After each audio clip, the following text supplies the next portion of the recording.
Outraged at Carmella, but not Tony? Why?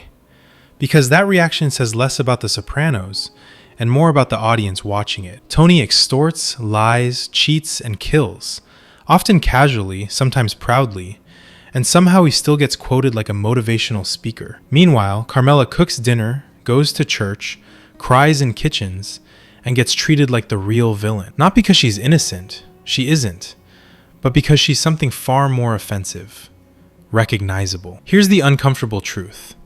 Most people don't know what it feels like to be shaken down by the mafia, but plenty of people know what it feels like to live with hypocrisy. To watch someone benefit from wrongdoing, dress it up as family, and still demand applause for having standards. And the show knows it. It gives Carmella a moment of brutal clarity. Someone tells her, straight to her face, that staying makes her complicit. No poetic language, no therapy speak, just truth. And what does she do? She goes right back to the life. So if Carmella enrages you more than Tony, this isn't about morality. It's about convenience. And in the next few minutes, that's exactly what's getting exposed. Carmella Soprano attracts a special kind of outrage. The kind reserved not for the person committing the crimes, but for the person who has the audacity to live next to them, benefit from them, and occasionally look conflicted about it without immediately relocating to a morally pure cabin in the woods. The hostility makes sense only if the goal is not ethical consistency, but emotional convenience. Her greatest offense is not that she profits from Tony's violence, everyone in that orbit does, but that she forces viewers to watch what complicity looks like when it wears pearl earrings, hosts dinner, and still wants to believe it has a soul. That is why she takes so much heat. Not because she is uniquely wicked, but because she is unnervingly recognizable. Carmella's emotional volatility is also some of the finest acting in the series. When she breaks, it is not theatrical breaking. It is the slow, humiliating collapse of someone who has spent years perfecting denial as a lifestyle. The performance does something rare. It makes a character's inner contradictions feel physically real, and that realism is precisely the point. Carmella is not built as a cartoon villain or a glamorous accessory. She is written as a flawed human being making flawed decisions, not always out of malice, often out of fear, habit, longing, and the very mundane appetite for comfort. That complexity is what makes her believable, and it is also what makes her harder to forgive than the outright monsters, because monsters can be filed away neatly as bad guys, while Carmella insists on being a person. The comparison to the cultural hatred aimed at Skylar White is instructive. The wife becomes the lightning rod because she interrupts the fantasy. The criminal husband is permitted charisma, quotability, and the romance of competence, while the spouse is punished for reacting like a spouse and not like a fan club. The husband's brutality can be reframed as power. The wife's anger is reduced to nagging. The husband's lies become strategy. The wife's questions become annoying. It is not a moral judgment so much as a consumer preference. Viewers like the outlaw fantasy and resent the character who keeps pointing out that it smells like gasoline and blood. None of this means Carmella is innocent. The show is careful, sometimes painfully so, about illustrating that her morality is not merely conflicted, it is selectively deployed.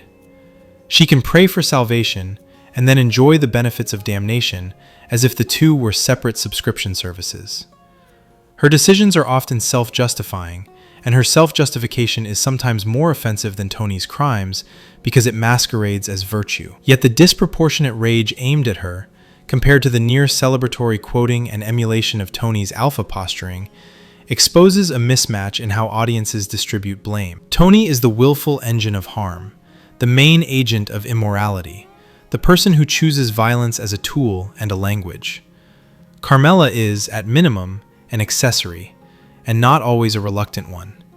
But the volume of contempt directed at the accessory routinely exceeds what is directed at the man pulling the trigger. It is difficult to call that ethics.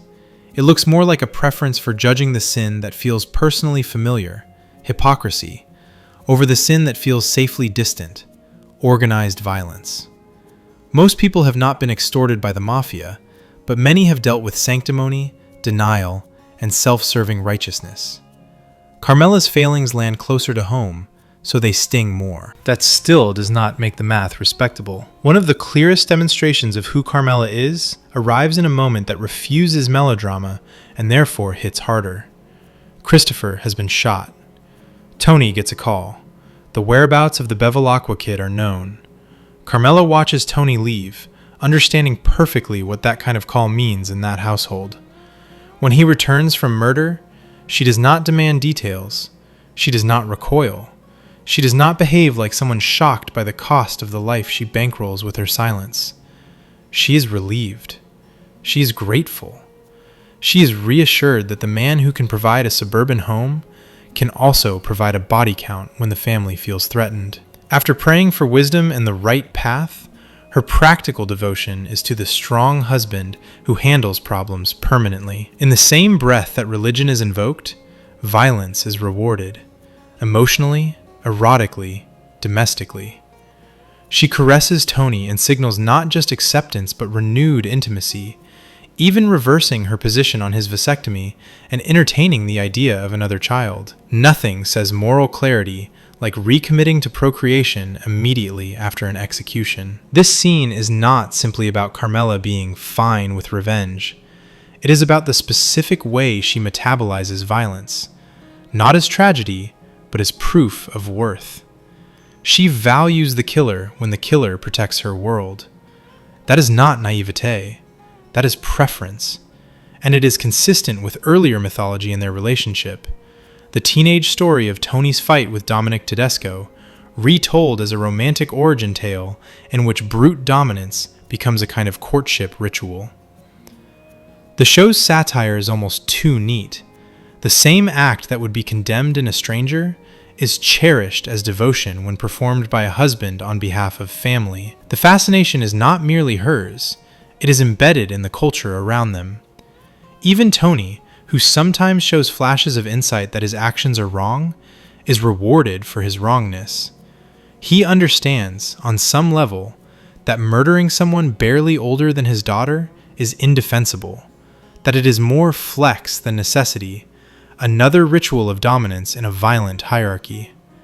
He does it anyway, and rather than being met with moral revulsion, he is met with love, relief, renewed loyalty, confirmation that his identity should be built not on conscience, but on capacity for harm. The tragedy is not only that Tony is twisted by figures like Livia, it is that the women closest to him, however unintentionally, often reinforce the same bargain. Undervalue the moral ache, value the money, value the stability, value the force. The man knows how the meat is made, and his household measures him by how much he brings home and how effectively he keeps danger outside the front door, by producing danger elsewhere. That is the economy of the Sopranos' home. Protection purchased through predation, served with dinner. And then there's the therapy scene. The moment the series offers Carmella a door, brightly lit, labeled in plain language. She visits a therapist outside the usual ecosystem and performs what she performs best: tears, self-pity, the presentation of herself as a woman trapped by circumstance. The therapist refuses to play along.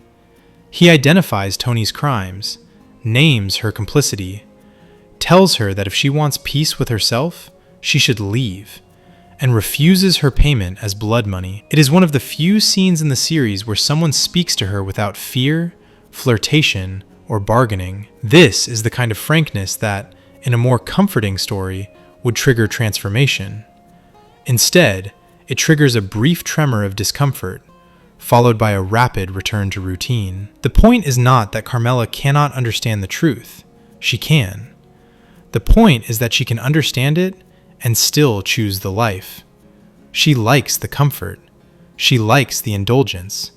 She likes the status, the influence, the power by proxy of being the queen consort of New Jersey. Conscience becomes an inconvenient guest, tolerated at holidays, ignored the rest of the year. Her influence is not passive either.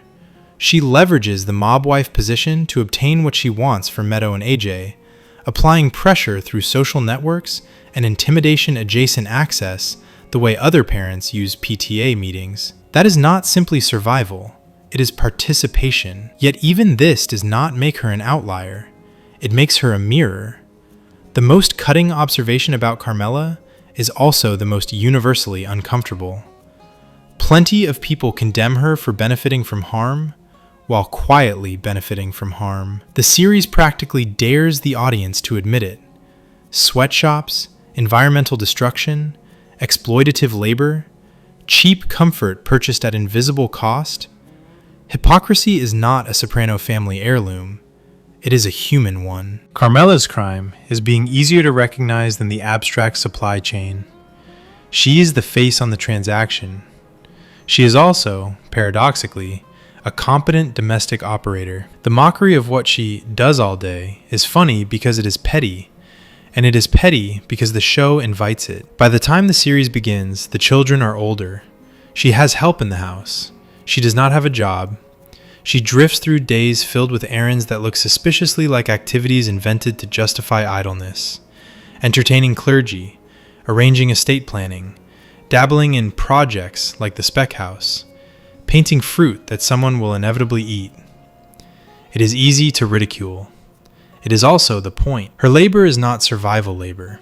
It is performance labor, maintaining the image of a functioning, respectable home so the violence financing it can remain out of frame. She is the curator of normalcy, the manager of denial. Yes, she cooks, often impressively. Yes, she keeps appearances, organizes staff, maintains social obligations, volunteers at church and school, stays fit, plays tennis, goes to the gym, attends committees and luncheons, spends time with other wives, prepares for the endless rituals of looking put together. A wealthy stay-at-home parent can stay busy in precisely the way wealth allows, moving through tasks that matter mostly because they signal status. Time disappears when a day includes a restaurant lunch, shopping, grooming, and a few rounds of moral bargaining. But the comedic chorus about the refrigerator not stocking itself, the orange juice not selecting its own pulp level, the meats not arranging their own domestic tableau, these jokes function as cover for a sharper truth. The household runs smoothly because it is funded by suffering elsewhere. And Carmella's job is to make that arrangement feel tasteful. If the outfits look a little cheap, the irony is even better. Double mitts and pantsuits draped over blood money still count as luxury when the wearer believes the label is deserved. Carmella's desirability, too, becomes part of the discourse, which says more about the audience than about her. The fixation on whether she is hot, whether she becomes more attractive with age, whether she looks especially striking in early episodes. This is the usual alchemy of turning a morally complicated character into an object for appraisal, as if attractiveness is a rebuttal to complicity or a substitute for analysis. The show itself plays with this, showing how Carmella's sexuality is tangled with power, resentment, and fantasy. She is repelled by Tony's infidelity, his declining health, his lack of intimacy, his control over money, his loud neediness. She is drawn to strong, silent alternatives. Furio, the contractor. Men who represent a different kind of masculinity, less grotesque, less domestically humiliating. She flirts with escape through romantic imagination, kisses in bathrooms, almost affairs that offer the thrill of choice without the risk of actual departure. But she returns, again and again, to the man she claims to despise, because disgust does not cancel dependency, and fantasy does not pay for college, property taxes, or the social crown she refuses to remove. This is where comparison to Dr. Melfi becomes instructive. Both women face temptation. Tony's money, Tony's protection, Tony's brute ability to make problems disappear. Both feel revulsion and attraction. One largely resists, maintaining an ethical boundary even when it costs her comfort and even when revenge would be satisfyingly easy. The other rationalizes, bargains, and settles into quiet desperation, occasionally venting her resentment onto easier targets, like Charmaine, because hierarchy is one of the few pleasures available to someone who cannot claim moral superiority without lying. Carmella wants the easy life, the influence, the restaurant meals, the free produce, the ability to play architect, the status of being treated as important. She is not merely trapped, she is invested. That investment is exactly why she is so compelling and, for some, so unlikable. Likability in this universe is often just a measure of how well a character protects the viewer's comfort. Melfi's resistance flatters the audience's desire to believe integrity is achievable. Carmella's collapse forces the audience to confront how often integrity is traded for stability. And still, the most common simplistic explanation for the hatred is that she nags. That is the laziest critique and, unfortunately, the most revealing. When viewers like Tony, the wife becomes the obstacle to enjoyment, an irritant who gives him a hard time, regardless of how justified she is. This is the same reflex that frames Skylar White as the villain for reacting to a husband who turned criminal. The husband's transformation is treated as narrative excitement. The wife's reaction is treated as inconvenience. Skylar is often granted a grudging respect for having more integrity than Carmella, less willing to simply absorb the filth as long as the countertops shine. But even that comparison tends to miss the larger point. Both characters are punished for reminding the audience that crime is not a cool personal brand. It is a corrosive domestic reality. Carmella's complexity is also why certain moments provoke complaints about realism. Her emotionally heightened actions can be read as excessive, even immersion-breaking, like the pool incident, which can register as theatrical rather than organic. But even that kind of scene functions as a stylistic flair. Carmella's distress is not always tidy because her life is not tidy. She is performing stability over an abyss. Sometimes the performance collapses in ways that look melodramatic, because melodrama is the language of people who have no safe language left. If her breakdowns look silly, consider what they are up against. A world where the real absurdity is normalized murder in service of ego. The most damning critique of Carmella surfaces during the separation arc, when she edges toward leaving and then snaps back into place the moment the financial reality becomes clear. When she discovers she cannot simply claim all of Tony's income because so much of it is laundered, hidden, criminal, suddenly the moral outrage refocuses into a negotiation about security. She goes from fury to bargaining with impressive speed. Return is possible, but only if money is guaranteed. Tony's promise is thin, an oath that his midlife crisis will no longer intrude, essentially a vow that the phone will stop ringing and the embarrassment will be managed better.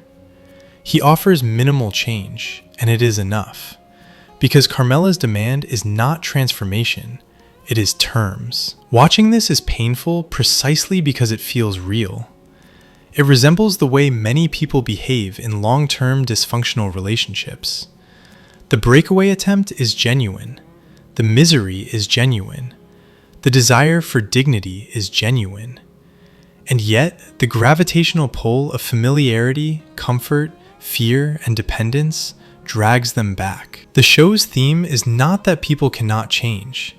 It is that they mostly do not want to, because change costs more than they are willing to pay. Some like to minimize that cost as slightly harder, which is a charming understatement if the alternative includes losing the only financial structure ever provided, risking legal exposure, and attempting to disentangle from a man whose power extends beyond money into intimidation and violence. Others swing the other way and treat the alternative as instant destitution, as if the only post-divorce housing option is a dumpster. Neither caricature is necessary. The truth is more chilling. Tony has structured the marriage so that independence is not merely difficult, but hazardous. Carmella's agency has been quietly eroded over years by design, through financial control, through lifestyle inflation, through social isolation inside a criminal community, through the implicit threat that leaving means stepping outside protection and into vulnerability. When she talks about money, it is not always greed. Sometimes it is panic. Panic that the life built around dependency has no exit that does not involve loss, fear, and humiliation. The tragedy is that her panic is also what Tony relies on. Money is not just a perk, it is leverage. And the show makes clear that Tony can intimidate without ever needing to strike her. Power does the work for him. Carmella's return is both a moral failure and a psychological inevitability inside the system she has helped maintain. That is why calling her worse than Tony is intellectually unserious. Enabling is not identical to committing. Complicity is real, but it is not the same category as being the willful agent of evil who repeatedly chooses harm when other choices exist. The argument that she is worse depends on a convenient moral inversion in which the person who benefits becomes more blameworthy than the person who inflicts. That inversion often functions less as philosophy than as permission. It lets the audience continue admiring Tony while relocating disgust onto the character who feels closer, more domestic, more familiar.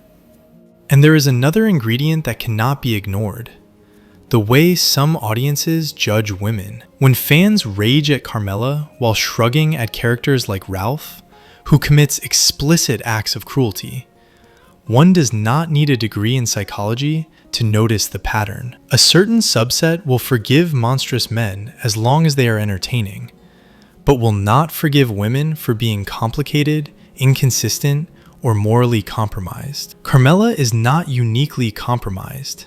She is uniquely visible. She commits the unforgivable act of being a woman in a criminal story who refuses to be either saint or seductress, and instead insists on being what many people actually are: someone who wants to be good, fails repeatedly, and learns to live with the failure, because the alternative is terrifying. Even her moments of attempted introspection are policed. Consider the Paris trip. For some, her awe and reflection are insufferable. Another performance, another indulgence, another attempt to feel deep while living on dirty money. For others, it is one of the episode's most effective portraits of fleeting escape. A woman from suburban New Jersey, a place not typically celebrated as a cultural epicenter, overwhelmed by beauty, history, and scale, briefly freed from the claustrophobia of her life. In that glow, she reaches for meaning, reaches for connection, even reaches for grief, bringing up Jackie Jr. at dinner, not necessarily to ruin the mood, but because real human emotion does not politely wait until vacations end. Her friend resists. Why import New Jersey pain into Paris?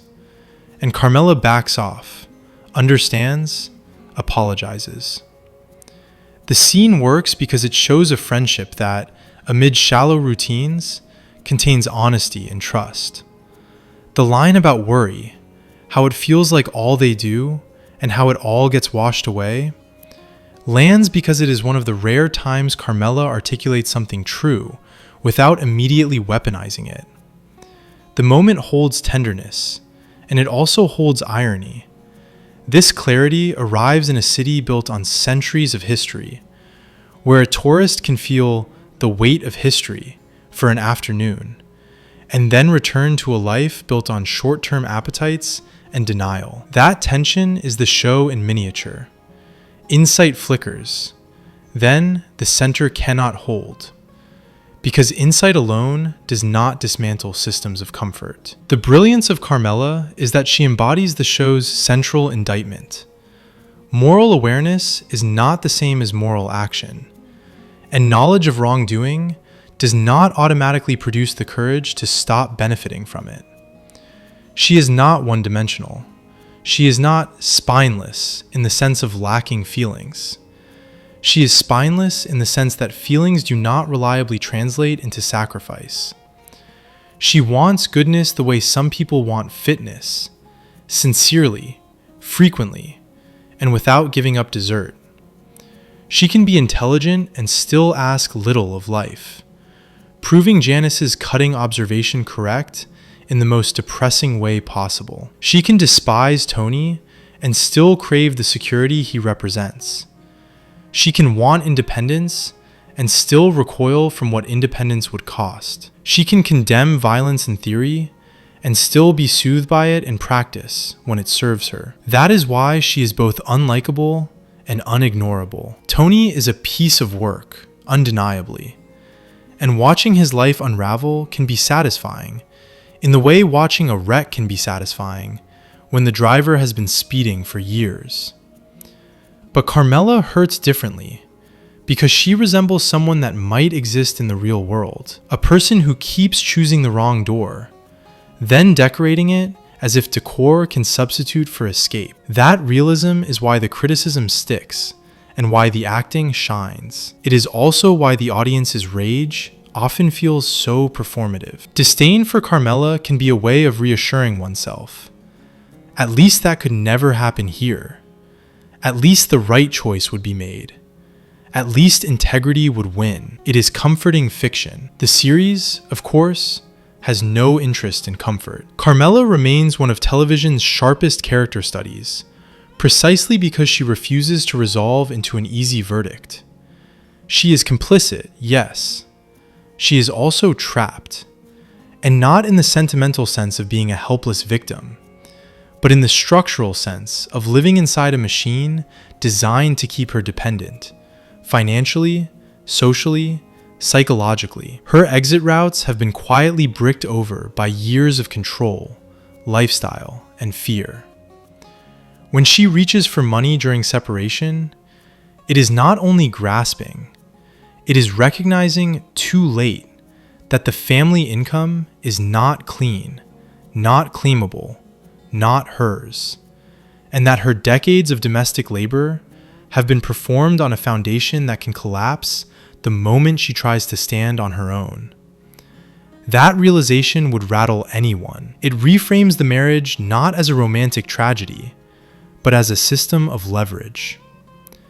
People can mock her for returning, but the show has already explained why she does. The familiar devil feels safer than the unknown, especially when the devil has power, money, and the capacity to destroy lives without announcing it. Carmella's choice to stay is not a single motive. It is a bundle of motives: love, habit, fear, vanity, comfort, status, resignation, desire, tied together with the kind of self-deception that keeps most societies functioning. If anything, the scorn aimed at her proves the character's success. She draws judgment because she draws recognition. And while it may be satisfying to treat her as the villain of the marriage, the series never supports the lazy fantasy that the accessory is the true monster, and the monster is merely charming. Tony is the agent of evil. Carmella is the person who tries to pray it away, furnish it tastefully, and call it family. That is not admirable. It is, however, painfully human. For more analysis that refuses the easy verdict or the comforting escape hatch, subscribe.